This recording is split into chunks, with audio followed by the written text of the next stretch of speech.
Welcome to Whisky.com, where fine spirits meet. And today we have another Arran, or should we call it a Lochranza? Yes, it is the single malt from the Isle of Arran, but as the Isle of Arran distillers actually made a second distillery on the Isle of Arran, it's not the only Isle of Arran anymore, Isle of Arran whiskey anymore. So they still call it the Arran single malt, but it should now be on every bottle that it is the Lochranza distillery, distilled and matured in Lochranza, Isle of Arran. And they told me, for marketing wise, they will keep the Arran single malt, but in terms of distillery, they really don't want to be called the Arran distillery anymore, but the Lochranza distillery, and they will change all of their marketing in that direction. And yeah, maybe we'll do something different in the future, but this is what they're trying to do now. The Isle of Arran is, from what I remember, a pretty mild islander, not one of these hefty islanders with a lot of smoke or a lot of spiciness, but a rather mild islander. And yeah, I've been there quite recently. I've visited the Lag, which is the new one, the smoky one, the hefty islander from the Isle of Arran, and this is the Lochranza, the Isle of Arran single malt. They have a very beautiful location at the north of the Isle of Arran in the town of Lochranza, and they have nice water from the Loch Nadavi. I can show you one of the videos here. And yeah, they have modernized their buildings a little bit, so I tend to tell you, yes, it's a very beautiful place to go, and it is not that far away from Glasgow. So if you come to Glasgow, you only have to drive, I don't know, 30 minutes or something to the boat, and the boat takes you to the Isle of Arran. That takes you another 30 minutes, and then you're at the distillery, which is pretty close for Highland and especially island distilleries. If you want to go to a real island distillery after Lochranza or after Lag, I think Lag is a bit shorter to Glasgow, then you have to drive at least 5 hours, 6 hours, something like that. I think Talisker might be the nearest one as you can drive with a car. But yeah, they're really spicy, and this year is a mild one. Ooh, beautiful.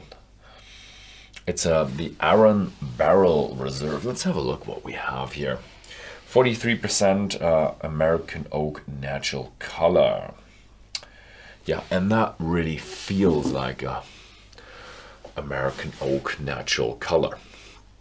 Yeah, it has a good distinctive citrus smell, definite citrus smell, with a bit of vanilla and a little sweetness in it. So it's a nice, it feels like can't be, but it feels like a mixture between a first fill and a second fill bourbon barrel.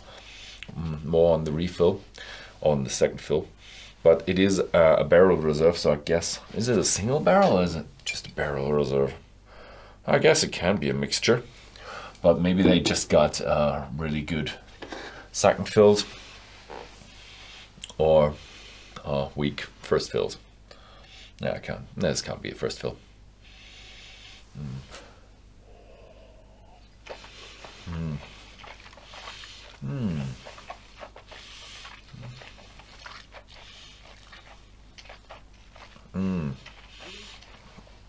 Taste is a bit more spicy. Yeah, you have mild American oak. You have a few baking spices in there.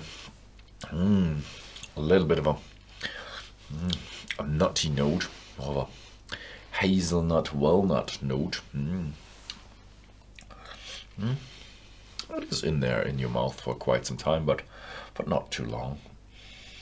43% is really yeah, a pleasant one to enjoy. It's not overwhelming, and it has a good amount of aromas, and it just feels a nice sipping whiskey on the side. You could have a conversation.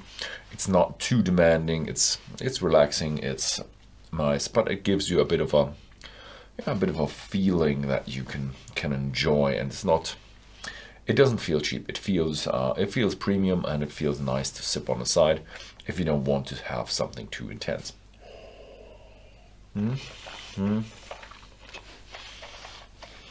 Yeah, a nice, pleasant whiskey to enjoy on your side, with a little bit of spiciness in there. Although the nose is quite mild, and the taste is a little bit more exciting than the nose. So, and it's not that expensive. If you have a look at all the whiskies around the world, you have quite a significant rise in price. With this here, it stays at around 30. So if you happen to live in the Netherlands, have a look at whisky.com and find the Arran Barrel Reserve there. Thank you very much for watching, and see you next time.